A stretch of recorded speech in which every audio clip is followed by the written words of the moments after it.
Assalomu alaykum. Bugun biz ISFT instituti bilan yaqindan tanishishga harakat qilamiz.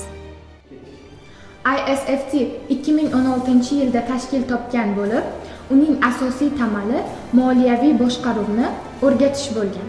2021-yildan ISFT institut sifatida litsenziya asosida faoliyat olib bormoqda.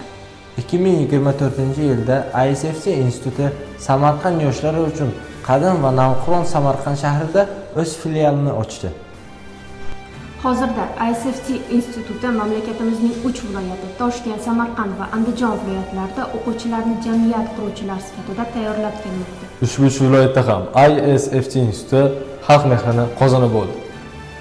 ISFT institutining maqsadi talabalarni amaliy jihatdan jamiyat quruvchilari sifatida tayyorlashdir.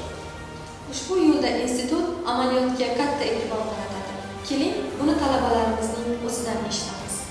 O'zingizni tanishtirib o'tsangiz.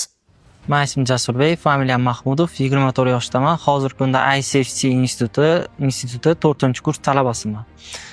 Va xalqaro moliya va buxgalteriya yo'nalishi bo'yicha o'qib kelyapman. Hozirda qayerda ishlamoqdasiz? Hozirda Akfa Aluminiy Holdingda Strategic Transformation and Global Reporting Office'da ishlayman. U yerdagi vazifam ichki audit, hisobotlarni tayyorlash va xalqaro loyihalar ustida ishlashdan iborat.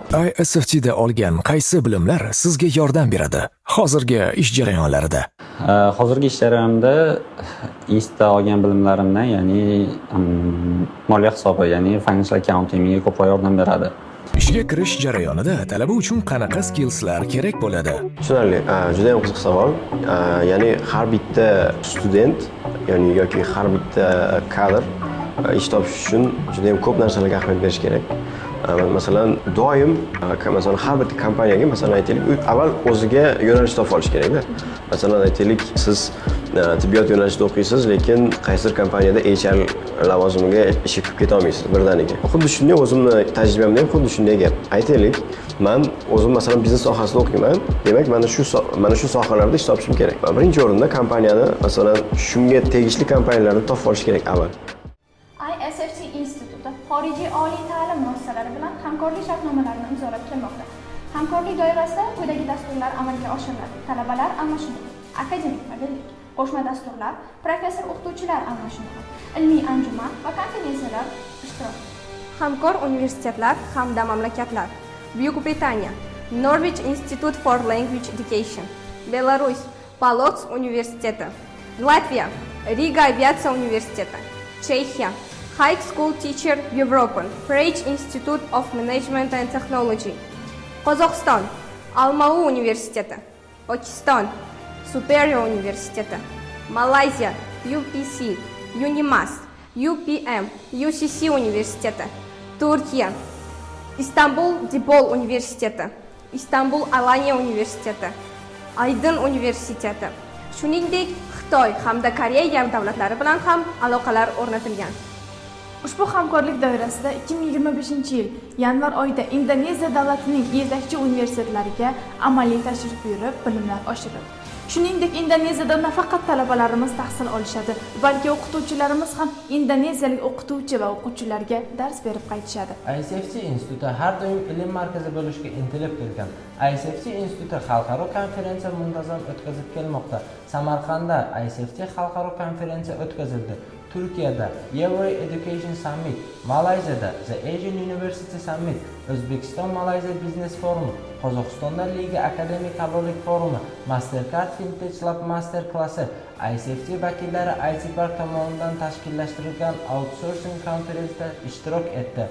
Xalqaro sunur psixologlar forumi, shuningdek Samarqand ISFT Summit bo'lib o'tdi.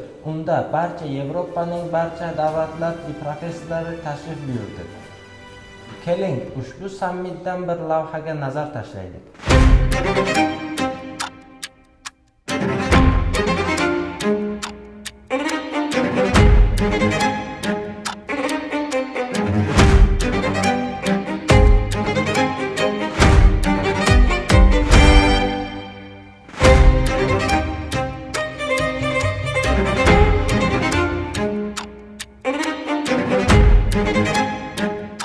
I extend my deepest gratitude and best wishes to all participants and speakers for a successful, insightful and inspiring conference.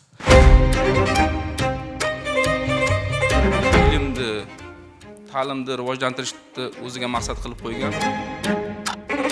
Establish an environment in which future collaborations can be possible for the positive change in the world.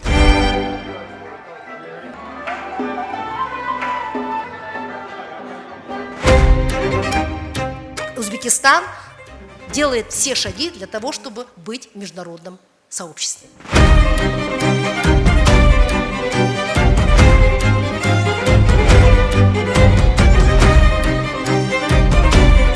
First of all, thank ISFT to put up a very well executed and well planned summit.